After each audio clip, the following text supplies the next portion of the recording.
Hello friends, आप सभी को क्लास 9 हिंदी मीडियम में स्वागत है। तो 2023 का ओरिजिनल प्रीवियस क्वेश्चन को हम लेके आ गए हैं। साइंस का वेरी इंपॉर्टेंट क्वेश्चन 2025 एग्ज़ाम के लिए है। तो जल्द से जल्द हम लोग इस क्वेश्चन को देखेंगे एक एक कर सबका। तो प्रश्न नंबर 1 है, ये क्वेश्चन नंबर 1 देखिए, कौन सदिश राशि नहीं है?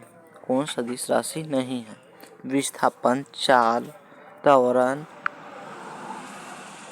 भार, इसमें से कौन सदिश राशि नहीं है? इसका राइट ऑप्शन होगा ऑप्शन नंबर बी सही है। चाल एक अदिश राशि, ये सदिश राशि नहीं है। क्वेश्चन नंबर 2 देखिए, चाल का ईसाई मात्रक है। चाल का ईसाई मात्रक है, चाल का ईसाई मात्रक मीटर पर सेकेंड है, option number B. Question number 3 देखिए, निम्न में से कौन सही है? यानी गति का तीसरा समीकरण है, इसमें से कौन सही है? तो गति का तीसरा समीकरण होता है v स्क्वायर बराबर u स्क्वायर प्लस 2as। इनमें से ऑप्शन नंबर बी सही है, ये सही है। ऑप्शन नंबर तीसरा गलत है, चौथे गलत। क्वेश्चन नंबर 4, निम्न में से किसका जड़त्व कम है? जड़त्व कम है तो कार, साइकिल, रेलगाड़ी, बस। तो इनमें से सबसे कम द्रव्यमान साइकिल का है, इसलिए इसका जड़त्व भी कम है। ऑप्शन नंबर बी सही है, is the correct option. Question number 5 देखिए, 2 kg द्रव्यमान वाली वस्तु को 5 मीटर पर सेकेंड की दर से त्वरित करने के लिए कितने बल की आवश्यकता होगी? द्रव्यमान जैसे 2 kg दिया हुआ है और एक्सीलरेशन दिया हुआ है 5 मीटर पर सेकेंड, या एफ पूछ रहा है, जिसका फॉर्मूला होता है एफ बराबर एम ए होता है। तो एफ बराबर एम कितना दिया हुआ है? एफ तो नहीं दिया हुआ, लिख दिया सही। एफ का मान, एम का मान है 2, एक्सीलरेशन का है 5, यानी एफ बराबर 5 दूना 10, यानी 10 newton. Option number B is the correct option है। क्वेश्चन नंबर 6, किसी गतिशील पिंड का वेग आधा करने से उसका संवेग हो जाता है। किसी गतिशील पिंड का वेग आधा करने से उसका संवेग क्या हो जाता है? तो p बराबर एम भी गति का संवेग का समीकरण है, इसमें वेग को आधा करने बोलता है। तो p बराबर एम, छोड़िए इसी में करते हैं, वेग को आधा करने से क्या होता है? तो p बराबर m गुने v बटा 2 हो जाएगा, यानी उसका संवेग आधा हो जाएगा। ऑप्शन नंबर ए बिल्कुल सही है। क्वेश्चन नंबर 7, सभी ग्रह सूर्य की परिक्रमा करते हैं, इसका कारण क्या है? जो जैसे सूर्य है इसके चारों तरफ ग्रह चक्कर लगाती है, तो क्यों लगाती है, किस कारण? ये गुरुत्वाकर्षण बल। ऑप्शन नंबर ए गुरुत्वाकर्षण बल सही आंसर ऑप्शन है। क्वेश्चन नंबर 8 देखिए, 98 न्यूटन के भार का पिंड के द्रव्यमान क्या होगा? तो इसका फॉर्मूला होता है द्रव्यमान बदलने के लिए W बराबर एम जी, जिसमें जी का ये गुरुत्वीय स्थिरांक जी का है। तो चलिए इसका मान ज्ञात करते हैं। तो W दिया हुआ है 98 न्यूटन बराबर एम द्रव्यमान पूछ रहा है, तो उसको ऐसे ही लिख लेंगे, गुना जी का मान है 9.8, गुरुत्वीय त्वरण है। ठीक है, ये गुना में धरा के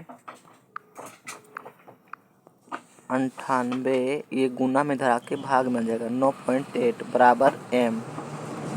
जो 0 पॉइंट हटाना है तो यहाँ 0 लग जाएगा, यानी 98 का 98 देह का 980, यानी 10/1, यानी 10 kg हो जाएगा, 10 kg। Option number B is the correct option है।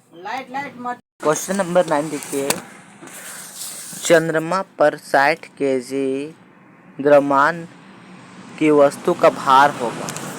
तो तो इसका 1.6 होता है, तो कितना हो जाएगा? द्रव्यमान उतना है तो भार कितना हो जाएगा? तो चलिए चेक करते इसको।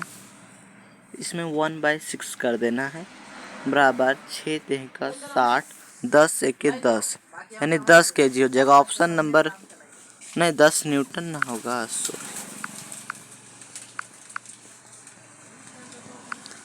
10 न्यूटन। ऑप्शन नंबर चौथा 10 न्यूटन, ऑप्शन नंबर चौथा is the correct option. Question number 10 है अगला प्रश्न। देखिए, निम्न में से कौन सही है, यानी जो कार्य का सही समीकरण कौन है?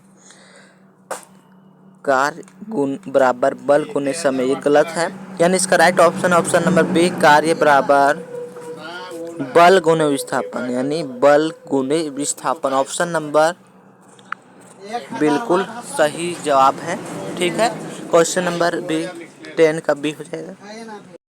देखिए, शक्ति का मात्रक है, ऑप्शन नंबर क्वेश्चन नंबर 11 का शक्ति का मात्रक है। शक्ति का क्या मात्रक है? तो आप लोग, शक्ति का मात्रक होता है watt, option number B. Question number 12, ध्वनि का वेग किस में अधिक होता है? ध्वनि का वेग किस में अधिक होता है? तो इसका ऑप्शन नंबर ए सही है, ठोस में। ठोस में अधिक होता है वेग ध्वनि का, ऑप्शन नंबर ए सही है। क्वेश्चन नंबर 13, किसी तरंग के तरंग वेग भी है, तरंग भेद लैम्डा है, आवर्ती एन है, तो संबंध क्या है? तो इसका होता है फॉर्मूला v बराबर n lambda, option number B बिल्कुल सही है, v बराबर एन लैम्डा होता है। तो क्वेश्चन नंबर 14 देखिए, निम्न में से कौन पदार्थ है? पदार्थ, तो पदार्थ का द्रव्यमान और स्थान घेरती उसे पदार्थ कहते हैं। प्रेम क्या पदार्थ है? नहीं। ठंडा पेय बिल्कुल राइट ऑप्शन, बाकी सब गलत है। ठंडा गंध ये सब पदार्थ नहीं, ये पदार्थ ऑप्शन नंबर बी है, ठंडा पेय।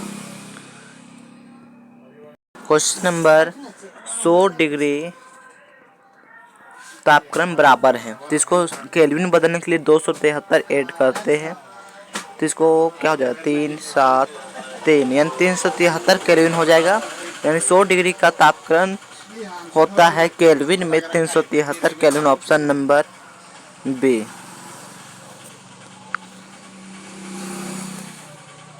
क्वेश्चन नंबर 16 देखिए, जल का क्वथनांक होगा, फिर वही क्वेश्चन है। देखिए, जल का क्वथनांक कितना होता है? तो 100 डिग्री होता है, और उसे केल्विन बदलना है तो 273 ऐड कर देंगे, यानी 373 केल्विन, ऑप्शन नंबर बी।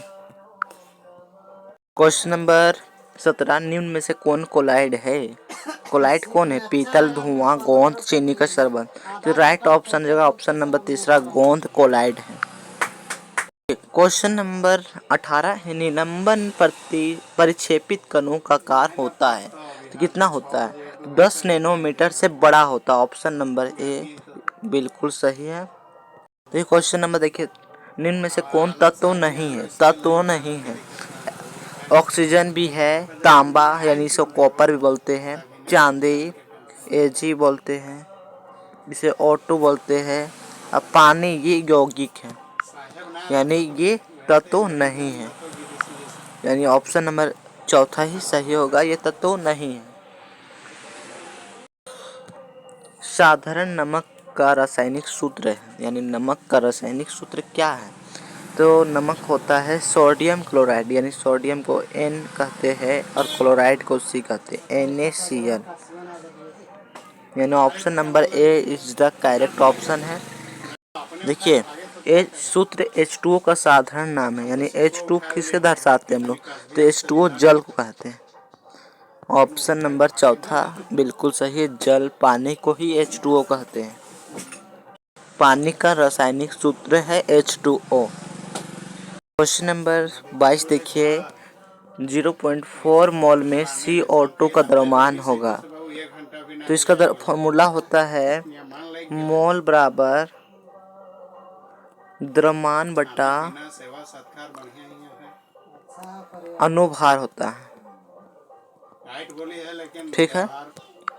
तो इसमें मोल कितना दिया हुआ है 0.4 बराबर द्रव्यमान कितना दिया हुआ है, तो द्रव्यमान ही पूछ रहा है, द्रव्यमान नहीं पता है तो उसको लिख लेंगे वैसे ही। अनुभार पूछ रहा है CO2 का, तो CO2 का अनुभार क्या होता है, तो 12 ग्राम अपकार ऑक्सीजन होता है, 16 ग्राम, इसमें 2 ऑक्सीजन है, कितना हो गया 32, 32 12 44, यानी 44 ग्राम होता है इसका अनुभार, तो बट्टा 44। ठीक है। अब ये इधर गुण भागा में था के गुणम हो जाएगा, 0.4 गुना बराबर द्रव्यमान हो जाएगा, यानी 44 को गुना कीजिए इससे, तो 4 चौका 16 6, 4 चौका 16 6, हाथ में 1, 4 चौका 16 1 17, और एक पॉइंट है यहाँ लगा दिए 17.6, बिल्कुल सही है option number B. Question number 23, 6.022 into 10 का पावर 23 कणों का समूह को क्या कहते हैं, तो कणों को समूह को मोल कहते हैं, ऑप्शन नंबर ए बिल्कुल सही है मोल। देखिए मैग्नीशियम की परमाणु संख्या 12 है, इसकी संयोजकता क्या होगा, यानी मैग्नीशियम का यानी परमाणु संख्या 12 है तो इसका संयोजकता क्या होगा, संयोजकता कैसे ज्ञात किया जाता है। देखिए मैग्नीशियम का 12 है, इसका एक घर भरेगा 2, दूसरा घर में 8, फिर बचेगा कितना 8 2 10, यानी 2 ही बचा, 12 है ही है, 2 8 10 हो गया, 2 12, ये क्लियर भर गया। तो लास्ट घर में कितना भरा, तो 2 electron, option number A B बिल्कुल सही है। क्वेश्चन नंबर 25 देखिए, ऑक्सीजन का सही इलेक्ट्रॉनिक विन्यास है, यानी ऑक्सीजन का इलेक्ट्रॉनिक विन्यास ज्ञात करना है। ठीक उसी प्रकार KLM घर है, ठीक है, N है, और ऑक्सीजन का परमाणु संख्या 6, नहीं 8 है ना, 8, ऑप्शन नंबर देखिए 8 है, तो एक घर भरेगा 2, तो एक घर में भरना रहता है 8, इसके बाद 6 ही बचा रहता है, यानी इसका इलेक्ट्रॉनिक विन्यास हो गया 2 6, option number B. Question number 26 देखिए, यदि किसी तत्व का परमाणु क्रमांक ए तथा परमाणु द्रव्यमान Z है तो उसके परमाणु में उपस्थित न्यूट्रॉनों की संख्या होगी, तो बिल्कुल इसको कैसे ज्ञात किया जाता है, तो परमाणु द्रव्यमान में परमाणु संख्या को घटा दिया जाता है, यानी Z-A, ऑप्शन नंबर तीसरा। क्वेश्चन नंबर 27 देखिए, जीवन की मौलिक इकाई क्या है, तो जीवन की मौलिक इकाई क्या है, सिंपल है कोशिका। देखिए कोशिका, क्वेश्चन नंबर 28, कोशिका का पावर हाउस तो किसे कहते हैं, तो mitochondria, option number A. Question number 29 देखिए, कोशिका के अंदर प्रोटीन का संश्लेषण कहाँ होता है, तो प्रोटीन का संश्लेषण राइबोसोम में होता है, option number B is the correct option. Cork कोशिकाओं में पाया जाता है, तो कार्क कोशिकाओं में क्या पाया जाता है, तो suberin, option number A. Question number 31, trachea और अंडावाहिनी में पाए जाने वाले ऊतक, तो ट्रेकिया और अंडावाहिनी में पाए जाने वाला ऊतक है पश्चमाभी एपिथेलियम ऊतक, ऑप्शन नंबर तीसरा। क्वेश्चन नंबर 32 है, पौधों में जड़ और तने की मोटाई किस ऊतक के कारण बढ़ती है, किस ऊतक के कारण बढ़ती है, ठीक है, तो इसमें किस कारण बढ़ती है, तो कैम्बियम के कारण जड़ के तनों की मोटाई बढ़ती जाती है, कैम्बियम ऊतक के कारण। क्वेश्चन नंबर 33 देखिए, मेढक के हृदय में कितने कक्ष होते हैं, तो मेढक के हृदय में 3 कक्ष होते हैं, ऑप्शन नंबर ए बिल्कुल सही है। क्वेश्चन नंबर 34 देखिए, बुकलंग पाया जाता है, बुकलंग पाया जाता है किस में पाया जाता है, यानी बिच्छू में पाया जाता है, ये बुकलंग जो जहर होता है ना वही बुकलंग हो गया, option number A. Question number 35 है, मेढक है। मेढक क्या है? शीतोष्ण रक्त वाले, शीत रक्त वाले। तो ये होते हैं शीत रक्त वाले, शीत रक्त वाले। Option number A. Question number 36 है, एक रोगवाहक कीट है। रोगवाहक, मक्खी, मच्छर, तिलचट्टा, इनमें से सभी। तो ये सभी रोगवाहक है। ऑप्शन नंबर चौथा, इनमें से सभी। क्वेश्चन नंबर 37 है, एक दीर्घकालीन रोग है, यानी लंबे समय तक रहने वाली क्या है? तो ऑप्शन नंबर चौथा सही है, एक्जिमा। किस पोषक तत्व की कमी से एनीमिया बीमारी होती है? तो किस पोषक तत्व की कमी से? तो आयरन की कमी से, वही आयरन लोहा की कमी से। ऑप्शन नंबर बी सही है। क्वेश्चन नंबर 39 है, दाल से हमें क्या प्राप्त होता है? दाल से हमें क्या प्राप्त होता है? तो दाल से हमें प्रोटीन प्राप्त होता है। Option number A. Question number 40 है और बिल्कुल लास्ट है, भारत में किस क्रांति के कारण भोजन में उत्पाद में वृद्धि हुई थी? तो ये हरित क्रांति हुई थी। हरित क्रांति, ऑप्शन नंबर बी। बाकी आपका 2023 का ये प्रीवियस क्वेश्चन हो गया। बाकी इसी तरह हर प्रीवियस क्वेश्चन आपको मिलते रहेंगे हर साल का। 2022 का भी मिलेंगे, 2020 का भी हो जाएगा, 2019 का भी। आप सभी सेट को देख लेते हैं तो आप आराम से A+ आ जाएगा।